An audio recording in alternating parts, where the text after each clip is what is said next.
दोस्तों आपको अभी यहाँ पे एक सर्कल दिख रहा है। अगर हम इस सर्कल पे कोई 4 पॉइंट को कनेक्ट करें तो क्या मिलेगा, चलिए चेक करते हैं। एक पॉइंट हमने यहां लिया, एक पॉइंट यहां, एक पॉइंट यहां और एक पॉइंट यहां। अब चारों को कनेक्ट करते हैं तो आप देखेंगे कि आपको एक क्वाड्रिलैटरल मिला। इस क्वाड्रिलैटरल का खास नाम है, वो नाम है साइक्लिक क्वाड्रिलैटरल। ओके, तो साइक्लिक क्वाड्रिलैटरल अगर हम इसका नाम देते हैं PQRS तो हम कह सकते हैं PQRS एक साइक्लिक क्वाड्रिलैटरल है। क्यों? क्योंकि इसके चारों वर्टिसेस, ऑल 4 वर्टिसेस जो आप देख रहे होंगे वो सर्कमफ्रेंस ऑफ द सर्कल पे लाई कर रहा है। ठीक है, तो कोई भी क्वाड्रिलैटरल अगर उसका चारों पॉइंट या चारों वर्टिसेस लाई कर रहा है सर्कमफ्रेंस पे तो हम कह सकते हैं कि वो क्या है, एक साइक्लिक क्वाड्रिलैटरल है। इसका एक बहुत अच्छा प्रॉपर्टी होता है, क्या कि एंगल Q और एंगल S अगर आप देखेंगे तो ये दोनों ऑपोजिट एंगल है।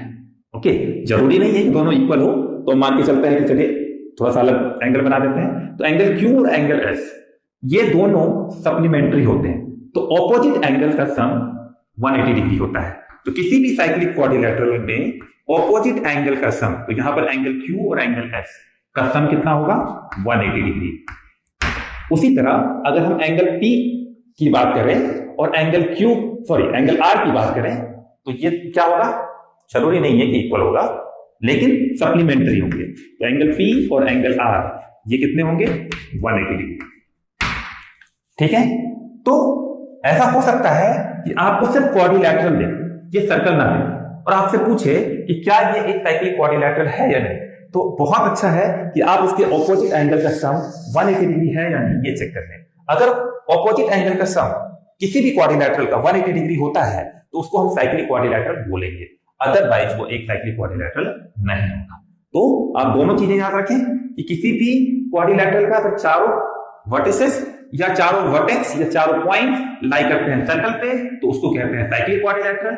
या किसी भी क्वाड्रिलैटरल का अगर ऑपोजिट एंगल का सम 180 डिग्री दिया हुआ है तो हम कह सकते हैं कि वो भी एक साइक्लिक क्वाड्रिलैटरल है। तो जरूरी नहीं हो कि ये हमें सर्कल दिया ही रहे, कभी कभी हमें सर्कल ना दिया रहे फिर भी पूछ सकता है।